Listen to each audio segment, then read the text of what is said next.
as terrible as that experience was and as tragic as it was, I used it as leverage and like almost like the reason, as if I needed an excuse to change what I was doing.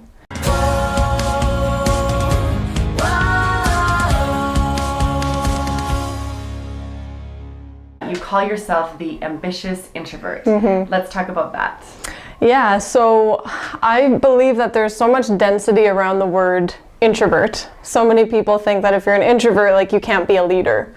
And I had so many judgments placed on me as a child growing up and as a teenager because I was quiet and I was always observing. And people would say, you're so shy, you're so quiet.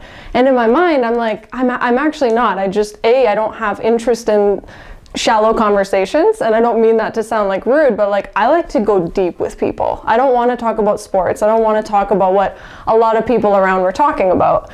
And so I really took control of those judgments around what it means to be an introvert, and I decided to use it as fuel and to just show that if you're an introvert, you can still be a leader. You can still profoundly influence people's lives, and it's okay. So you and your wife have a new business venture, which is amazing, and it's right here, the Empowered Healers Academy. Yeah. How did this come to be? I was a heavy equipment operator, and that's what I thought my life was going to be. I was like, I'm going to be a grader operator. I'm going to make 30 some bucks an hour, and I'm like, I'm going to be set for life. Like this was my way of thinking, I would say just 4 years ago. And 4 years ago, almost to the day, I started to get tired. Like my soul just started to get tired. And I would get home after working like 14-hour days, and I'd be untying my work boots, and I'd smell my neighbors, like they'd be cracking beer and like having barbecues and laughing, and I was resentful towards them. Like I was pissed off. It was like, but I'm choosing this.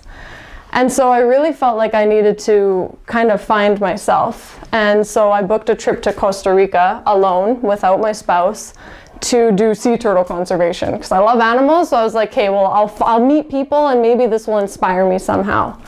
So I was supposed to go for a 3-week trip, and about 6 days into the journey, it was April 10th, I found out that my dad committed suicide. So here I am all alone on I'm like out in the middle of nowhere, terrified, and I don't know how to get back home. And it was just like instant trauma. At the time, I didn't know that it was suicide. I just heard that he died. So immediately my spouse got everything set up, thankfully, and she flew me home right away. And when I came back, I found out that he took his own life. And so in that moment, like when you endure an extreme trauma like that, I believe that you have two choices. You can either let that fire engulf you and swallow you, or you can use that fire to propel you. And so as terrible as that experience was and as tragic as it was, I used it as leverage and almost like the reason, as if I needed an excuse to change what I was doing. And it was such a wake-up call to go, whoa, wow.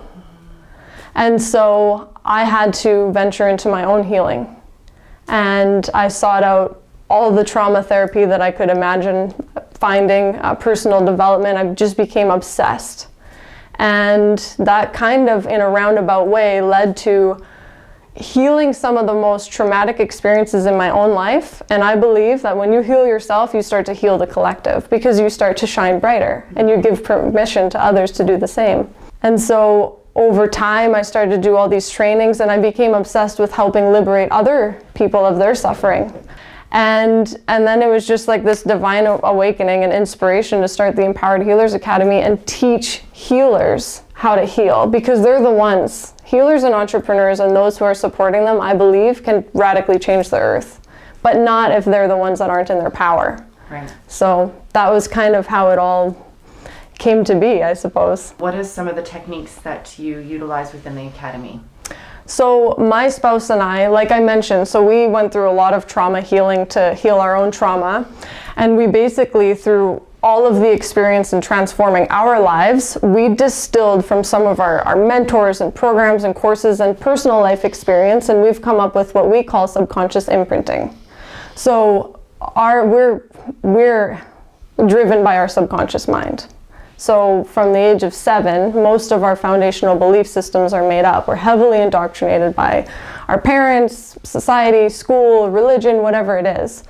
And we take those beliefs and we don't never question them. It's like the poem, roses are red, violets are blue. Violets aren't blue. Violets are violet. They're purple, right? But nobody questioned that damn poem. So it's like, what else in your life are you not questioning? So what we do with subconscious imprinting is we help you uncover any trauma, and a trauma doesn't have to be some big radical event. It can be the environment you grew up in, it can be an event, it can be an experience, or it can be an emotion that's just jarred into your nervous system. So we can uncover what trauma basically is locked into your body. So we ultimately teach healers how to uncover those patterns within themselves so that they can heal themselves, so that they can start making money, so they can start making impact, so they can start putting themselves out there proudly, standing in their power and in their light. And it's profound. And then once they can do that for themselves and shift their own life, well, now they can go and do this for clients. And we're creating an army of light workers ultimately because more people need this work. Okay, so what does the technique look like? Like if you were to do some energy work with me, or if let's say I was one of your students, what does that look like? Just so that they can get an idea of what they would be jumping into. Totally, okay. So ultimately someone comes to you with a reason. So the reason that they're there, this can be a physical body pain. Your body's just communicating to you. So it could be a physical body pain, or it could be a behavioral pattern that you're so frustrated by. I can muscle test your body, a series of questions, and your body's going to tell me exactly what I need to know. So if I was to muscle test you for, like, let's say age 6, you felt abandoned by dad. It might be something that I would pull up. I'd say, so what was happening when you were 6? You know, I'd get the whole story, and then we would clear it.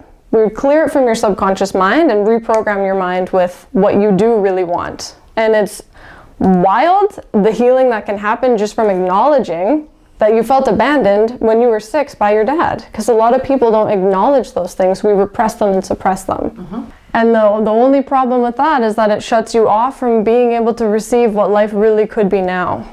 And it's totally a perception, and I know that this is kind of like regurgitated in the personal development world, but life is not happening to you. It is absolutely happening for you.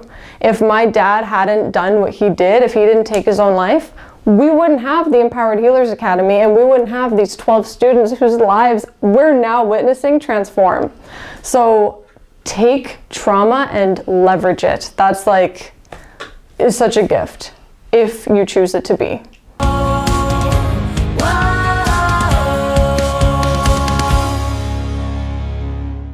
Hey everybody, thanks so much for watching. If you like these videos and want to join us on our ride of our web series Life of a Producer, then like and subscribe here.